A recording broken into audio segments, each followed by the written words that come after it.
Good morning to all of you class. Welcome in my YouTube channel BTB classes. In today's class we will discuss about the directions of magnetic field.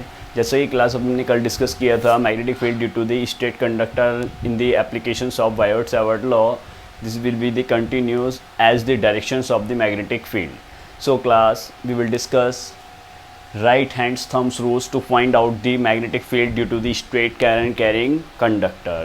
So class there's if we hold the straight conductors in the right grip of our right hand, यानी कि हमारे पास में जो right hands है उस right hands में हम किसको कंटेन करें, मतलब ग्रिप्स में. ये जो भी हमारे राइट हैंड्स का ग्रिप है ये दैट इज़ अ ग्रिप. ठीक है, इस ग्रिप्स में करेंट्स कैरिंग कंडक्टर्स को इस तरीके से पकड़ना है in such a way that the thumbs point out the directions of current. This is the directions of current. Class clear है कि नहीं? यानी कि यहाँ पर जो हमारे पास थंब है वो थंब करेंट की डायरेक्शन में होना चाहिए. थंब करेंट की डायरेक्शन में then the curl fingers will be the gives the directions of magnetic field. So class this is the magnetic field direction. तो क्लास हमारी जो फिंगर्स हैं वो कुछ इस तरीके से फोल्ड की गई हैं. तो that's why direction is the magnetic field is the this. ठीक है, कहने का मतलब कौन सी डायरेक्शन है हमारे पास, ये एंटी क्लॉक वाइज. ठीक है, तो ये है एंटी क्लॉक वाइज डायरेक्शन है. ठीक है कि नहीं? तो इसी तरीके से जो अगर हमारे पास में करंट ऊपर से नीचे फ्लो कर रही होती है तो थम्स को नीचे करने के लिए कुछ राइट हैंड को इस तरीके से पकड़ना पड़ता है. तो फिंगर्स में जो हमारी पास डायरेक्शन आती है मैग्नेटिक फील्ड की वो एंटी क्लॉक जस्ट इसकी अपोजिट हो जाती. क्लास अगर राइट हैंड थंब रूल आपको समझ में आ गया हो स्ट्रेट करंट कैरिंग कंडक्टर्स के लिए तो आप pause the video and note it down. ठीक है, अगर कोई भी प्रॉब्लम्स है तो वो आप पूछ सकते हैं.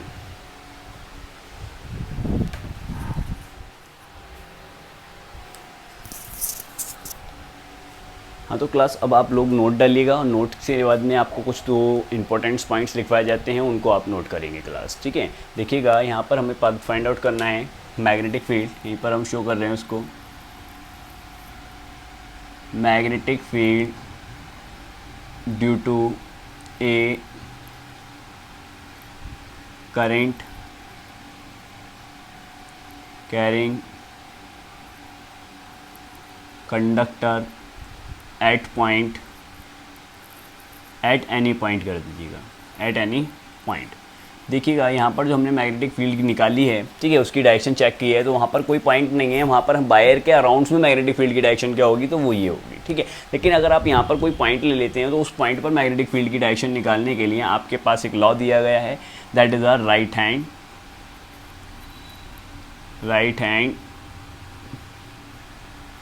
Palm rule. ठीक है, राइट हैंड पाल्म रूल्स क्या कहता है हमारे पास में, if we stretch our right hands in such a way, यानी कि अपने राइट हैंड्स को इस तरीके से आपको स्ट्रेच करना है.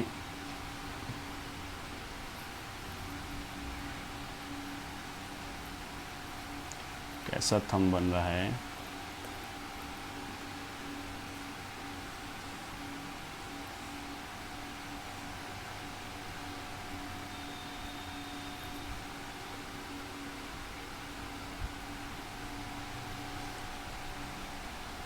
ठीक है. अपने राइट हैंड्स को इस तरीके से स्ट्रेच करेंगे आप लोग कि जिस तरीके से हमारे पास सपोज दैट ये जो fingers point out the directions of point, fingers point out the directions of point P. That is the point P where we will find the magnetic field intensity. Then thumbs is the directions of current. Thumbs in the directions of current. Then the magnetic field is the perpendicular to the palms. ठीक है कि नहीं? यानी कि जब अगर हम अपने राइट हैंड्स को इस तरीके से स्ट्रेच करें कि जो भी हमारे पास में फिंगर्स हैं वो पॉइंट की तरफ होनी चाहिए और जो थम्स है उसकी डायरेक्शन में करंट होनी चाहिए, तब हमारे पास जो मैग्नेटिक फील्ड है इस पॉइंट पर वो क्या होगी, एकदम परपेंडिकुलर होगी. इस पॉइंट पर मैग्नेटिक फील्ड क्या होगी, एकदम पाल्म्स के एकदम परपेंडिकुलर डायरेक्शन में होगी. That's why this is a directions of magnetic field is a perpendicular outside the paper. ठीक है, अभी बताएंगे ये आउटसाइड द पेपर क्या है और इनसाइड द पेपर क्या है. पहले ये बताइएगा राइट हैंड्स पाल्म रूल समझ में आया कि नहीं आया. देखिएगा क्लास कुछ नहीं है, एक बार और समझ लीजिएगा. ये करंट कैरिंग कंडक्टर है. If we stretch our right hand in such a way the thumbs in the directions of current and fingers are points out the directions of point, then magnetic field at the point is the perpendicular to the palm. ये पूरा law हमने आपको explain किया है, इसको आप थोड़ा smooth करके यार इसको लिखिएगा, ठीक है। तो यहाँ पर हमने कहा कि जो भी हमारे पास फिंगर है वो पॉइंट की तरफ पॉइंट आउट करनी चाहिए, और जो भी हमारे पास थंब है वो करंट की डायरेक्शन में होना चाहिए। Then magnetic field at that point is the perpendicular to the palms, यानी कि पाम्स के एकदम परपेंडिकुलर होगी क्या, मैग्नेटिक फील्ड। तो लिखिएगा class right hand palm rules. If we stretch our right hand in such a way, if we stretch our right hand in such a way, the finger point out, the fingers point out the point where we will find magnetic field, and thumb shows the direction of current, then magnetic field is perpendicular to the palms at that point, full stop।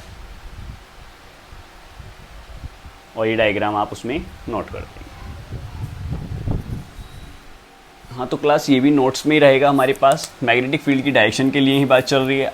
अगर हमारे पास current carrying wire ना हो करके अगर loop आ जाए तो उसमें कैसे आप मैग्नेटिक फील्ड को फाइंड आउट करेंगे, यानी कि उसकी डायरेक्शन क्या होगी। सपोज दैट एक लूप ये रहा हमारे पास और एक लूप ये रहा, इसमें करंट फ्लो कर रहा है हमारे पास में एंटी क्लॉकवाइज या क्लॉकवाइज हो गया, ये हो गया हमारे पास क्लॉकवाइज, ठीक है। और दूसरे में क्या हो जाएगा, एंटी क्लॉकवाइज, ठीक है कि नहीं।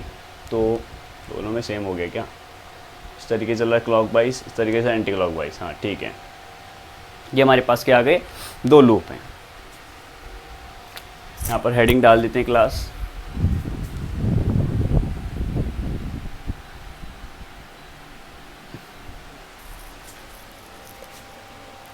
मैग्नेटिक फील्ड ड्यू टू ए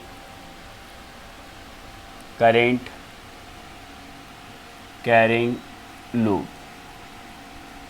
देखिएगा क्लास, यहाँ पर हमने जो लिखा है ना करंट कैरिंग लूप, तो करंट कैरिंग लूप कुछ इस तरीके के बनाए गए हैं, ठीक है।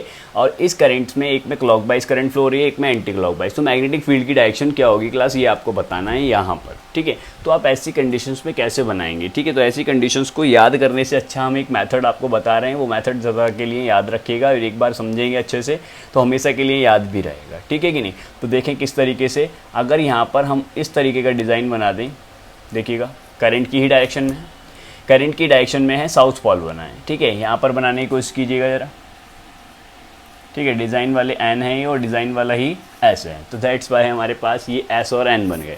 साउथ पॉल क्या करता है बेटा, साउथ पॉल के बताता है कि मैग्नेटिक फील्ड इनसाइड होती है, यानी कि एंटर करती है, और नॉर्थ पॉल से मैग्नेटिक फील्ड क्या होती है, बाहर निकलती है।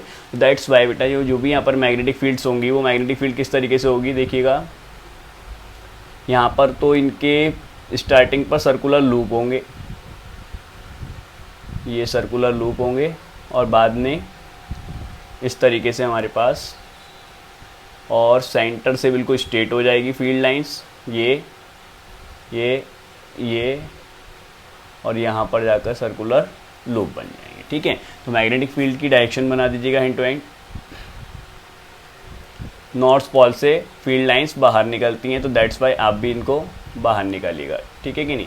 तो ये हमारे पास में नॉर्थ पॉल्स बना है हमारे पास, और नॉर्थ पॉल से मैग्नेटिक फील्ड क्या होती है, बाहर निकलती हैं। तो दैट्स वाई आपके पास में सिंपल सा बन गया कि लूप में हमने नॉर्थ बनाया, नॉर्थ बनाते हमें पता चल गया कि जो भी करंट है उसकी वजह से इस लूप में जो मैग्नेटिक फील्ड होगी वो कहाँ होगी, मैग्नेटिक फील्ड होगी हमारे पास आउटसाइड।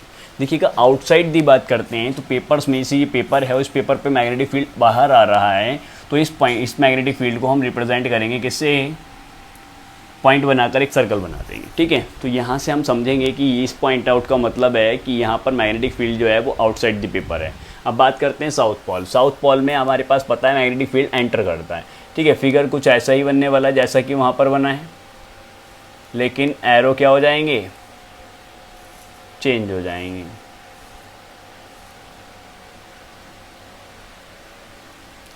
ठीक है। तो अब की बार मैग्नेटिक फील्ड इनसाइड हो जाएगी, ठीक है, सभी में ये इनसाइड हो जाएगी, और इनसाइड होने की वजह से south pole magnetic field inside होगी, पेपर के अंदर की ओर जा रहा है, तो यहाँ पर मैग्नेटिक फील्ड जो है वो किससे रिप्रेजेंट किया जाएगा, इनसाइड द पेपर के लिए हम क्रॉस इंडिकेट करते हैं और आउटसाइड द पेपर के लिए डॉट इंडिकेट करते हैं। तो क्लास ये था हमारा नोट्स, ठीक है। Pause the video and note it down.